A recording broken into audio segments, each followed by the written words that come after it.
Here now is your fabulous host, Mr. Randall White.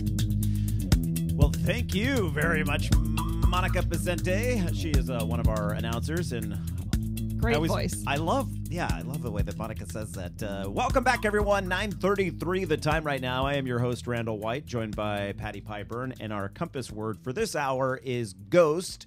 We decided to do our Halloween special early in the month so that you can check out some of the places that we discussed. Gives you a chance to go. Yeah, and in some cases you need to make reservations and that sort of thing. And the place that we're bringing you right now was once a distillery, I believe, during the Prohibition era, but now it's a great place to just go for a bite to eat and a wonderful view and maybe a haunting or two. We are joined by Melissa Vega with Moss Beach Distillery, and a big welcome to the show, Melissa.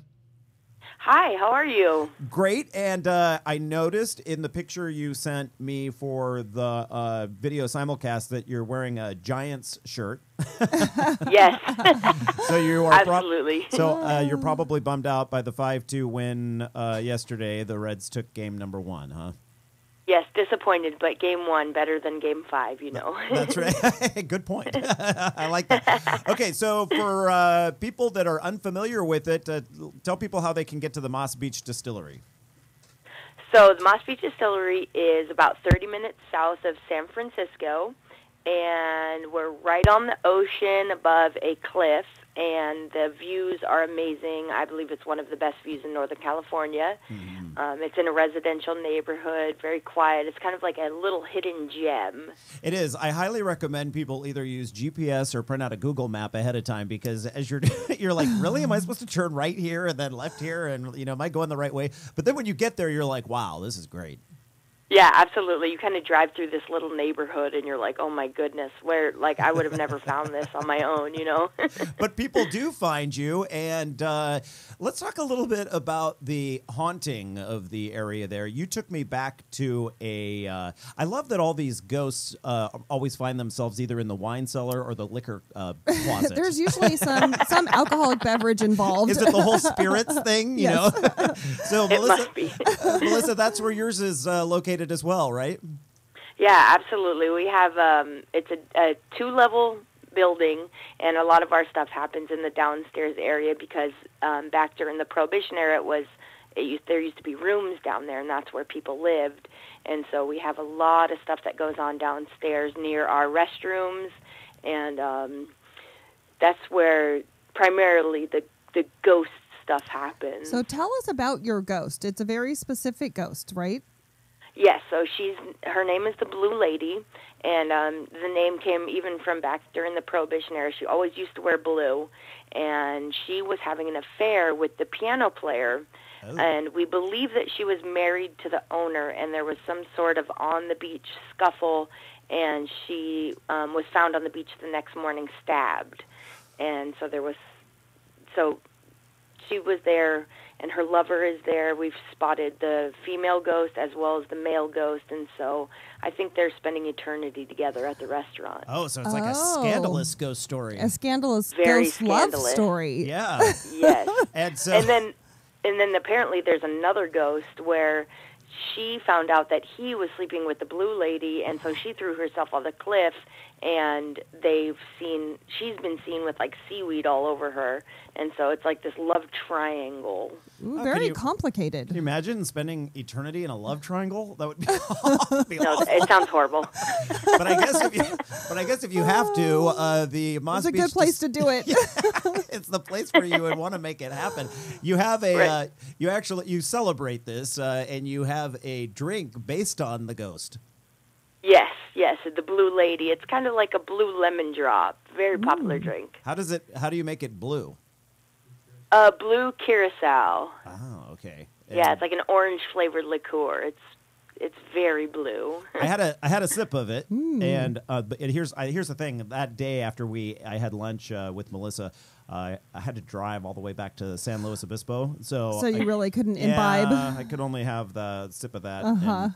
But the food there, and we're actually showing some video of of your location, and some people might be like, why are we seeing all this food? Because you're talking about ghosts. But, Right. but the main focus of the piece that I was doing was on the food that they have there, and it's really fantastic. You have the fun sort of ghost atmosphere. And let's be honest, you could really work up an appetite doing some ghost hunting, right? That's right. What is your focus food-wise at the distillery? So our focus is California cuisine, coastal cuisine. We have a lot of seafood, clam steamers, salmon, halibut. We try to keep it seasonal so that we have the freshest stuff available, steaks, all kinds of good stuff, just kind of like American fare. Yeah. Sounds delicious. Do most people find you because of the ghost story? We do get a lot of people that find us because of the ghost story, yes. Any special event for Halloween? Do you do anything to bring in, celebration of the Blue Lady? Play it up a bit? Yeah.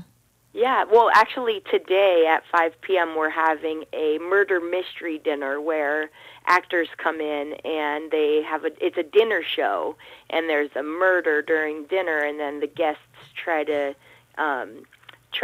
guess who the murderer was, and that's always really fun and exciting. So that's something we're doing today, and then we always, Halloween's it's one of our things. I've worked Halloween for many years, and it always seems that some weird stuff happens. I don't know if it's because it's Halloween or if it's because it's in our head, but it's, I remember last Halloween, this lady kept saying that she was being touched on the neck because she said she could feel the lady walking by her and touching her on the neck. It was very weird. That is weird. Yeah, spooky. Yeah. Now, I have managed restaurants, Melissa, and I know that as a manager like you are, somebody's got to lock up the place. I mean, it's not a Denny's that's open 24 hours. So at some point, the doors have to be closed and someone has to be the last person to leave. Has that ever been you? Yes, and it's extremely Is it creepy? Yes, it's very creepy. I always tell people, it's all about the energy when it comes to ghosts. And at the end of the night, when the energy's really still, you can feel that there's something there, and it's not really okay sometimes because it's very. It kind of then your mind starts playing with you, and you're like, oh, my God, did I see something in the corner? Did I not? Did I feel someone tap me on the shoulder? Did I not? And so it's definitely, end of the night, very, very creepy in there. We try to go home in pairs. Do you feel like some people say they feel like a cold patch of air or something? Is that sort of what you're noticing from time to time? Yeah, I've definitely had that, and a lot of times it'll just be that feeling where you can feel somebody's kind of watching you, and I've definitely been behind the bar bartending, and I'll feel tapped on the shoulder, kind of moving out of the way, thinking there's another worker behind me, and then realizing there's no one there, and definitely stuff like that. It's more of a feeling than a visual. Yeah. And so, and the ghostly vibe. Yeah, the bar is upstairs, but most of your hauntings happen in the downstairs area. So that's so apparently the ghost doesn't know that. Yeah, and don't some of the guests report women have reported their earrings or an earring is missing or something, and then they find it. I was reading online that there are some different reports from the guests. Yeah, definitely. We have a higher than normal disappearance of one earring from women. Really? And it's very weird because even we had this one lady with this huge earring, and it was gone. We couldn't find it anywhere. And she seems to like women's earrings, and they disappear more often than they really should, a higher than normal rating. Well, her backing probably got stuck in that seaweed, and then, now... She's got to replace that earring. Spending eternity in a love triangle with only one earring, that's not going to help you catch your guy, So. That will not work. Oh, gosh. So you are technically in San Mateo County? Yes, San Mateo County. Are you just over the Santa Cruz line? No, we're just south of San Francisco, so I'd say we're on the northern part of San Mateo County. Oh, okay. Yeah. Yeah. I took what is it, 92 that goes over from 280? Yes, 92 from 280, and then you go up Highway 1. And we also have, you can come south from San Francisco down Highway 1, and we have a brand new $100 million tunnel coming in at the end of the year. That's right. Which will make it easier for people to come from San Francisco. And not so So we're really windy. excited about that. Very cool. Because that's the Devil's Slide area, I believe, right? Is where that tunnel Yeah, went? exactly. Yeah, Devil's It Slide. sounds to go see a scarier than it ghost. Perfect. Well, Melissa, I really appreciate you joining us today, and thank you for your hospitality when Chris and I visited you that time. My good friend Chris helped me shoot some of that, and we really had such a wonderful time meeting you. Just like the other locations, I didn't spot any ghostliness, but we were there in the middle of the day, so maybe that makes a difference. I don't know. And you weren't wearing earrings? Do you have any daytime hauntings? And yeah, well, not that day, but yeah. Do you have any? Do you have any daytime experiences, or it's mainly at night? It's mainly at night. I usually tell people that, when it comes to ghosts, it's very energy-based, and, something could happen in the middle of the day, and you probably wouldn't even notice it because there's a lot of energy going on. Yeah. But when it gets dark and quiet, and that's when it definitely gets more creepy. Well, I'm all about outdoor areas when it comes to restaurants, and they've got a wonderful little outdoor patio there that looks over the ocean. I mean, can you ask for Beautiful. anything more, right? No. And the prices are on target too. A lot of places like that charge through the roof, but no, the Moss Beach Distillery. I highly recommend you look it up on a GPS or Google map and go visit them immediately and tell Melissa you said you were listening to the show and you said hi, and go there with 3 earrings so that you can leave with 2.